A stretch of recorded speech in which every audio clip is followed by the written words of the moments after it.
pemirsa, apa kabar hari ini? Semoga selalu sehat di masa pandemi ini dan selalu bersemangat untuk menjalani aktivitas.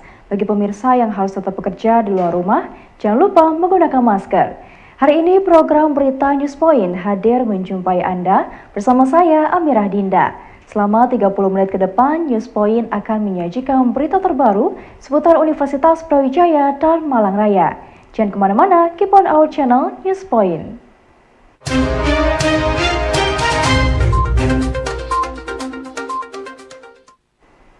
Pemirsa, Dinas Pemberdayaan Perempuan dan Perlindungan Anak atau DP3A Kabupaten Malang memperingati Hari Ibu 2022 di Pendopo Kabupaten Malang dengan mengusung tema Perempuan Kuat, Keluarga Sakinah, Malang Makmur.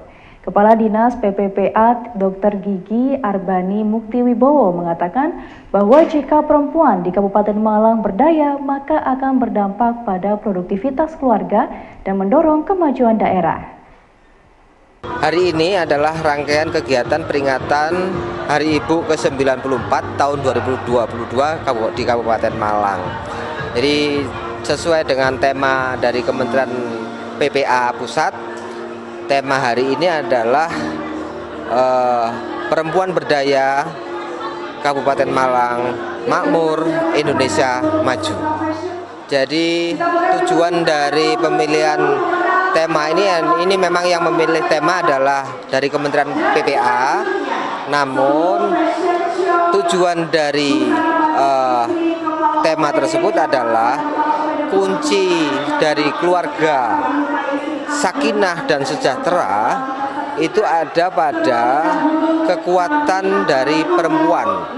Jadi perempuan itu berdaya, maka harapannya adalah keluarga itu sejahtera.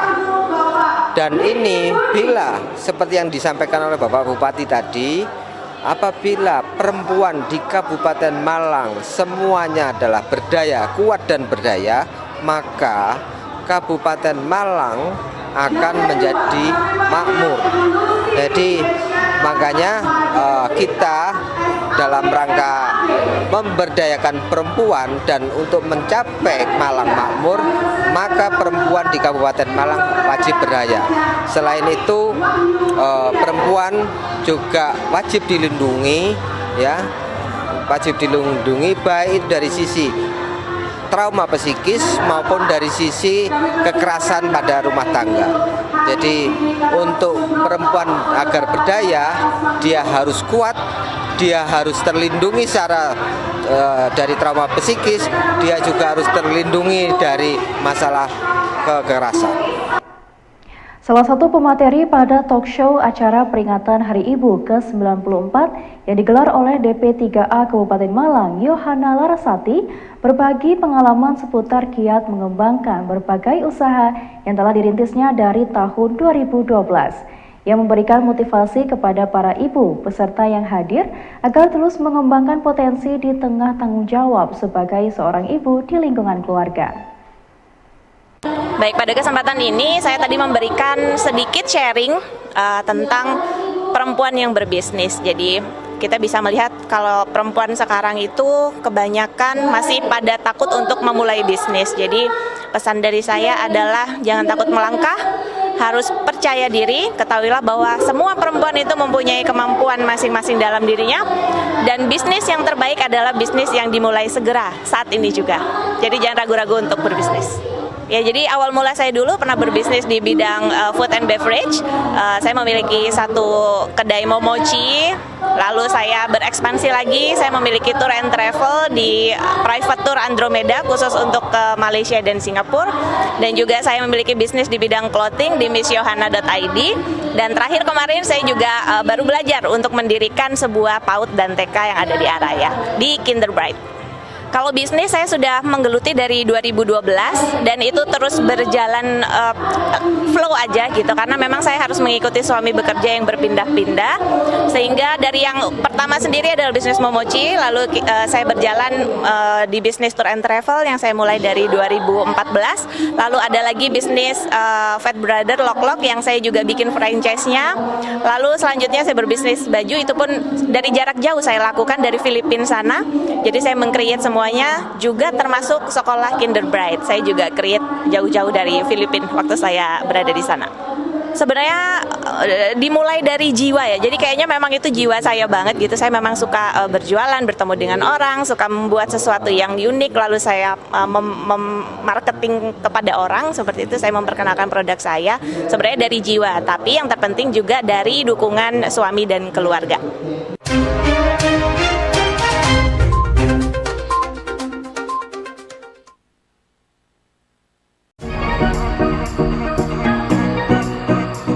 Ya pemirsa, kembali lagi bersama kami dalam program Let's Talk, masih bersama dengan Prof. Trinil. Sebetulnya memang bidang saya itu manajemen reproduksi. Ya pemirsa, kembali lagi bersama kami dalam program Let's Talk, masih berbincang dengan tema ekowisata. Ekowisata ini sebenarnya konsep baru. Jadi konsep ini lahir setelah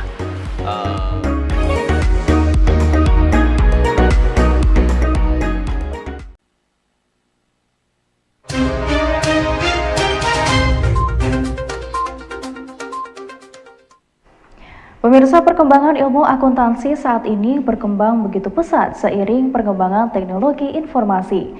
Beberapa aplikasi terapan yang menunjang pekerjaan akuntan sudah seharusnya dikuasai oleh mahasiswa yang akan terjun di bidang pengelolaan keuangan. Ikatan Akuntan Indonesia atau IAI Wilayah Jawa Timur Komisariat Malang Raya mengajak mahasiswa untuk lebih adaptif dalam perkembangan teknologi akuntansi. Hal ini disampaikan dua pengurus IAI Wilayah Jawa Timur Komisariat Malang Raya, Adrianus Rieno Axel Nugroho Putra dan Apriliano Yusuf Hidayat. IAI Muda itu adalah sebuah organisasi di mana organisasinya adalah sebuah ikatan perkumpulan para pelajar dan juga dari para praktisi yang berperan di bidang akuntansi. Nah, untuk IAI Madya sendiri itu beranggotakan yang sudah lulus sarjana S1 akuntansi dan juga yang bisa menempuh lanjut yang ke S2-nya, dan kemudian ada IAI Utama. Nah, untuk IAI Utama ini berisi atau beranggotakan para dosen-dosen ataupun dari praktisi. Dilatar belakangi oleh karena untuk meningkatkan pemahaman bagi tidak hanya akuntan tapi juga bagi para mahasiswa juga ya, tidak hanya mengenai auditing kemarin, tapi juga bisa mengenai ya tadi seperti yang disampaikan Mas Yusuf sebelumnya, PSAK itu sendiri, lalu juga dari aplikasi terapan mungkin seperti EkuHead, lalu juga Mayop, bisa juga mengenai web pajak juga bisa tentang pelatihan-pelatihan seputar akuntansi itu tadi begitu. Resesi merupakan istilah yang digunakan untuk memaparkan keadaan di mana perputaran ekonomi suatu negara berubah menjadi lambat atau buruk. Belakangan ini dunia maya sedang dihebohkan dengan isu resesi ekonomi yang akan terjadi pada tahun 2023 mendatang. Guru Besar FEBUB sekaligus staf khusus Menteri Keuangan RI, Profesor Chandra Fajri Ananda menjelaskan terkait pengertian dan ancaman resesi 2023 di tengah perekonomian global. Jadi resesi itu sebenarnya salah satu indikatornya secara teknis ya, itu apabila pertumbuhan kita ini negatif secara berurutan. Jadi pertumbuhan ekonominya turun negatif gitu ya, itu sampai 2 kuartal gitu. Jadi 3 bulan pertama turun negatif itu, 3 bulan berikutnya negatif lagi, lebih dalam lagi. Maka itu secara teknis sudah mendekati atau bisa disebut resesi.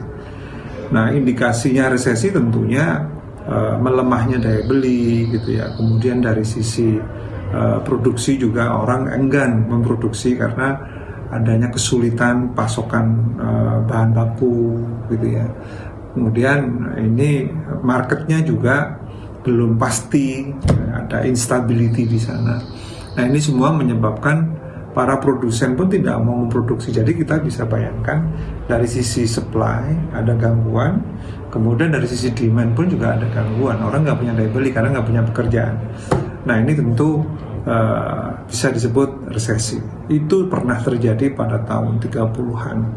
Kita mengenalnya Great Depression, jadi depresi yang cukup keras, cukup berat pada waktu itu, sehingga yang memulihkan pada saat itu pemerintah, namanya government spending. Jadi bagaimana pemerintah memberikan insentif baik kepada sisi demand, masyarakat itu dikasih bantuan-bantuan semacam BLT saat ini, kemudian produsen juga dikasih insentif. Jadi contohnya kalau sekarang ya contohnya mereka tidak diwajibkan membayar pajak 100% gitu, ada insentif pajak. Mereka juga ada beberapa tarif pajaknya yang dikurangi, seperti beberapa PPh 21 di kita gitu ya. Nah, ini semua adalah konsepsi apa itu resesi. Adanya beragam pemicu inflasi seperti pandemi COVID-19 dan konflik Rusia-Ukraina yang menyulitkan rantai pasokan komoditas yang diperlukan berbagai negara mengakibatkan terjadinya krisis ekonomi di berbagai negara. Hal ini ditandai dengan harga pangan mulai naik, begitu juga dengan harga kebutuhan energi seperti bahan bakar kendaraan. Jika tidak dapat dikendalikan dengan baik, maka kondisi ekonomi dunia akan mengalami penurunan. Kita juga melihat bahwa perekonomian Indonesia atau perekonomian secara umum sekarang ini tidak bisa lagi dibatasi oleh batas-batas negara. Jadi kita ini udah masuk kepada koneksi ekonomi dari seluruh bangsa yang ada di dunia gitu.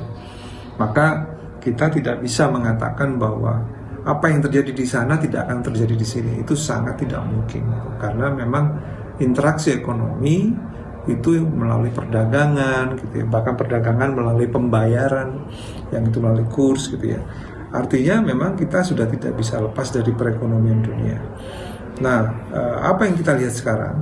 Jadi setelah COVID-19, di mana pada saat itu ada disrupsi, ada kerusakan atau gangguan di aspek supply, jadi bahan baku itu terganggu karena memang COVID-19 kemarin itu mengganggu mobilitas kita dari sisi produk, dari sisi sumber daya, manusia nggak bisa bergerak. Jadi kita bisa bayangkan produsen pun mau memproduksi juga dari mana bahan bakunya karena asukannya jadi rusak gitu ya, atau nggak dapat pemasukan. Kemudian yang kedua, tenaga kerja juga sulit gitu. Nah ini akhirnya COVID-19 ini betul-betul merubah tata kelola ekonomi dunia gitu, yang kemudian bergerak kepada digital gitu ya. Kemudian ekonomi kreatifnya jadi hidup, payment juga begitu menjadi sangat digital, ada e-money dan seterusnya. Ini semua dalam 2 tahun terakhir ekonomi mengalami transformasi yang sangat cepat. Yang tidak kita lihat adalah bagaimana dengan digitalisasi yang muncul itu kemudian ada kesadaran juga, pemahaman yang baik gitu. Yang terjadi kan kemudian muncul pinjol gitu ya, muncul orang-orang kaya baru seperti yang kemarin Doni dan seterusnya. Itu adalah bagian dari proses inklusi keuangan yang sangat pesat tanpa diimbangi dengan pemahaman. Makanya kemudian salah satu korbannya tentu OJK ya. Bagaimana seluruh Dewan Komisionernya OJK diganti semua dengan yang baru sekarang. Itu dampak dari memang betapa sulitnya mengawal perkembangan sektor keuangan yang sangat pesat ini gitu. Makanya OJK yang baru diharapkan mampu menanggulangi yang semacam itu tadi. Nah yang berikutnya kita juga melihat belajar dari situ bahwa Indonesia sudah tidak bisa lepas lagi dari perekonomian dunia ini. Apa yang terjadi di ekonomi dunia? Yang pertama ada geopolitik yang sangat keras ya. Selain ada COVID itu kemudian meninggalkan PR. Jadi dalam COVID-19 itu semua negara itu berusaha melindungi rakyatnya. Saya pikir secara harusnya begitu. Baik secara politik juga begitu, sosiologis juga begitu, tata negara memang harusnya begitu. Nah kemudian pikirannya adalah gimana cara melindungi rakyatnya? Tentu dengan perlindungan kesehatan. Terus duitnya dari mana? Ada yang namanya itu helikopter money gitu ya. Uang dibagikan aja. Duitnya dari mana? Bisa menciptakan uang karena negara punya hak untuk menciptakan uang. Yang kedua, bisa juga melalui penjualan obligasi, melalui utang, melalui capital market gitu. Bagaimana dengan utang yang bilateral, multilateral itu agak sulit karena semua negara mengalami gitu. Nah akhirnya kebanyakan negara itu dampak dari pembiayaan COVID ini semua defisit lebih besar. Kita sempat sampai 6,1 di tahun 2020 defisitnya. Padahal secara undang-undang itu di Undang-Undang Keuangan Negara nggak boleh lebih dari 3%. Kita 6,1. Nah, sehingga pada saat itu untuk bisa menjadi 6,1 kita bikin perpu ya. Jadi peraturan undang-undang pengganti undang-undang, peraturan pemerintah pengganti undang-undang.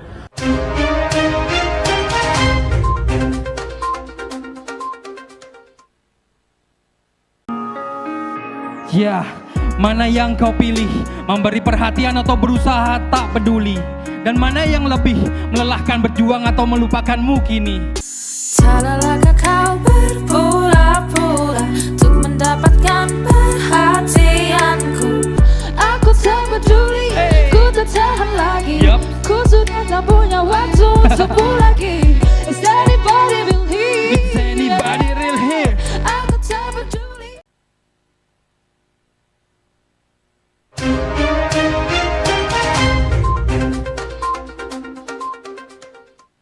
Pemirsa, bisnis clothing ala Jepang di Indonesia menjadi salah satu bisnis yang dapat menggait anak muda, khususnya remaja yang menyukai budaya Jepang.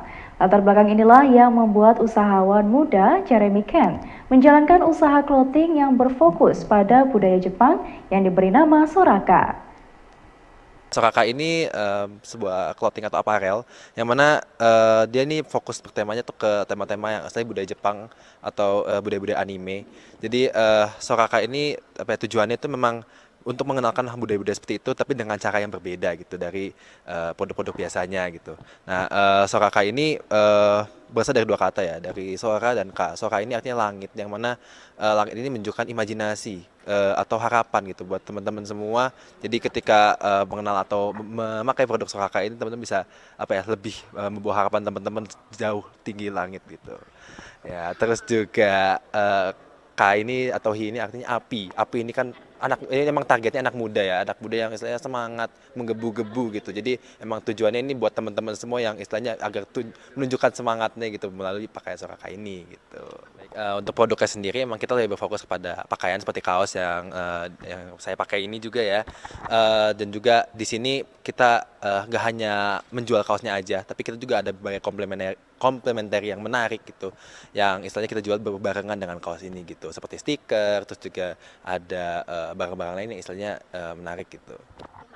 Oke, untuk desainnya sendiri ini murni buatan sendiri, tapi kalau untuk kaosnya ini memang ada dari pihak dari asal saya Sukabumi Jawa Barat.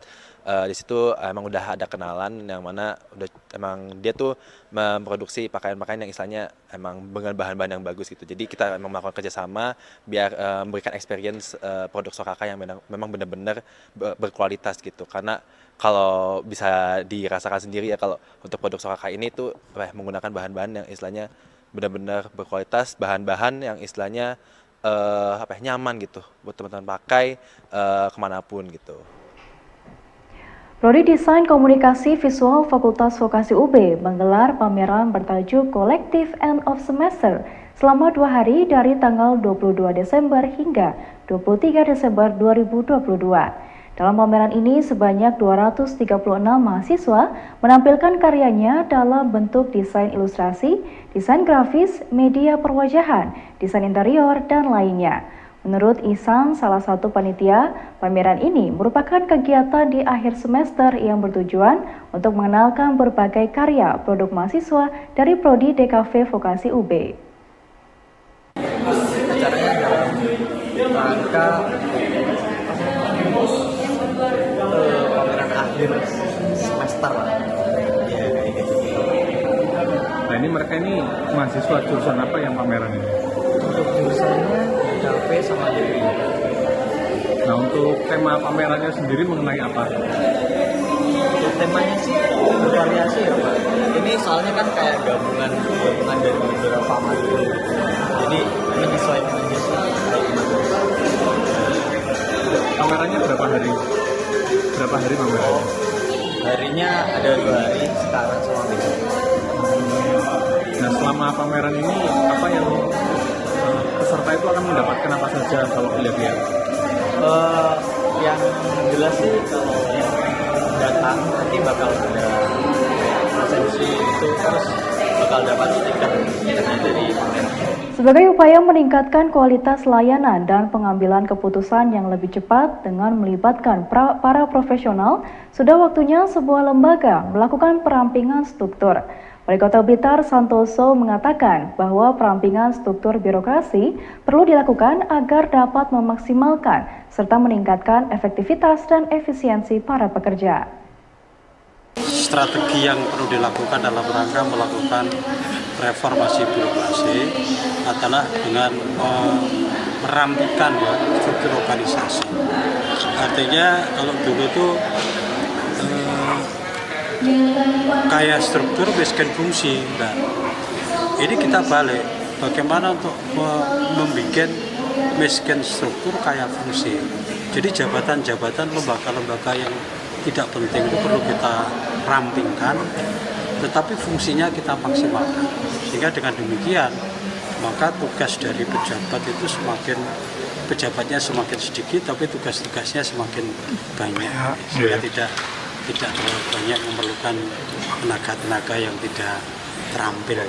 Implementasinya itu sudah di Kota Blitar khususnya sudah kita lakukan. Makanya dari 499 jabatan ya, pejabat eselon-eselon yang sekiranya tidak terlalu penting kita pangkas, kita hilangkan, sehingga itu bisa ditangani oleh pejabat-pejabat yang lebih simple, lebih sedikit. Inilah salah satu manfaatnya kita dalam melakukan perampingan struktur organisasi dalam rangka melakukan reformasi birokrasi. Baik pemirsa, informasi tadi sekaligus menutup perjumpaan kita hari ini. Jangan lupa saksikan News Point setiap hari pukul 19.30 waktu Indonesia Barat hanya di WTV Televisi Pendidikan Universitas Brawijaya. Saya Amira Dinda dan seluruh kru yang bertugas pamit undur diri. Tetap patuhi protokol kesehatan, wajib menggunakan masker. Terima kasih dan selamat beraktivitas.